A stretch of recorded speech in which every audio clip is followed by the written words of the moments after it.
So for this recipe, the first thing we're going to do is we're going to put some cherry tomatoes that we're going to toss into a bowl. We're going to add a couple cloves of garlic, sorry. We're going to put some salt and pepper, a little bit.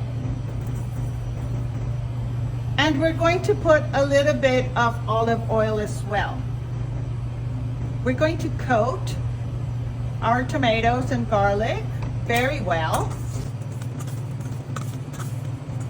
And we're going to put them into our tray so that we can roast them at 350 degrees Fahrenheit until they blister.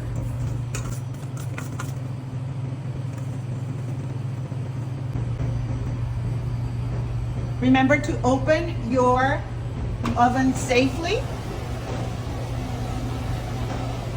to not get burnt.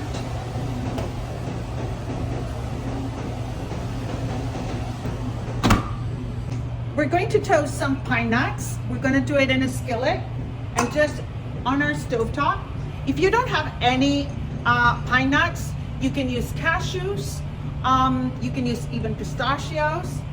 I normally use whatever I have at hand at home. Just remember that this will not be a long process because once nuts start toasting, it will be very fast. Okay, now that they've been toasted, we can prepare our pesto. Today we're using pesto going to be prepared with the tops of carrots. So we're going to put our pine nuts into the food processor. So we're going to do our pesto with, yes, some basil, but also we're going to be using some tops of carrots. And because we don't have enough tops of carrots, we're going to put also some spinach. It's early in the season for basil, so these are good options. You could also use parsley if you have some. We put everything into our food processor. We're going to add our pine nuts that have been toasted, a little bit of Parmesan cheese,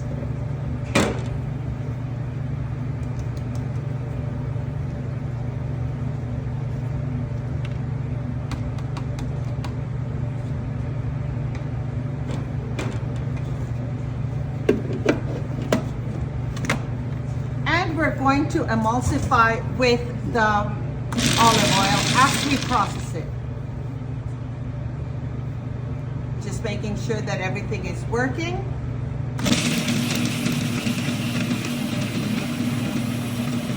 And we just carry on adding the oil.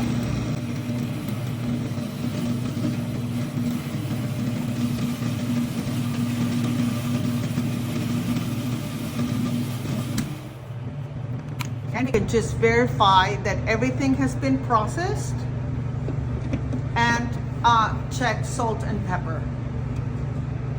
Okay, the tomatoes are ready, so we take them out of the oven, set them safely on the counter. Our pasta is also ready. We drizzled it with a little bit of olive oil to avoid it from sticking. And we're going to put everything into a big enough bowl. We will add our tomatoes. Remember that your tray is hot.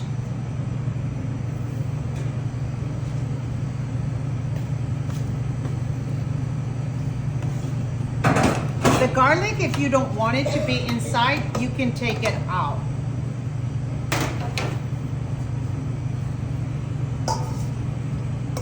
Mix the lot.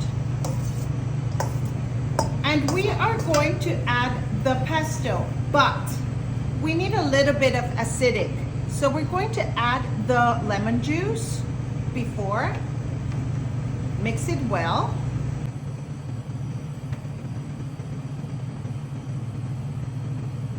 Now, we just tasted this before we started incorporating and knew that it was not acidic enough. So I'm going to taste it again just to make sure.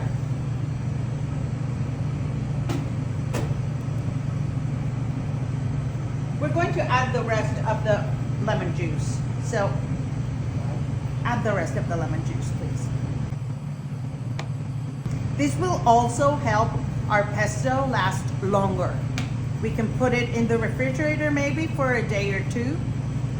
Some people like putting a drizzle of vinegar if they don't have lemon juice, so that will work as well. Because this is actually more pesto than we actually need for our recipe. So we're going to put a little bit of the pesto into the pasta. And we're going to mix the lot.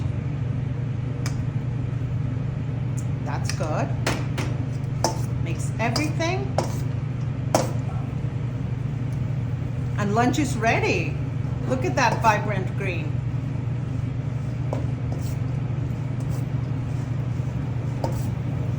That looks delicious. We're gonna put a little bit into our plate.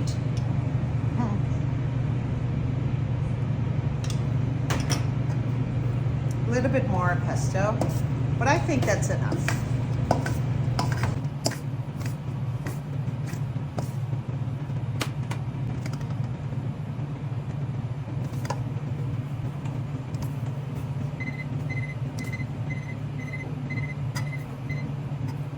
I think that's good.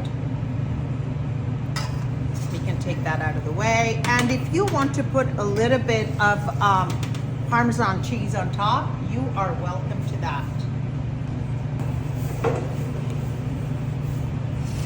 And that's it.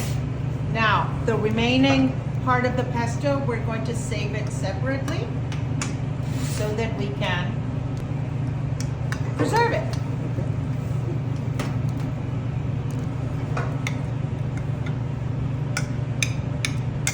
I am sure that that will make another good portion at least. And that's ready.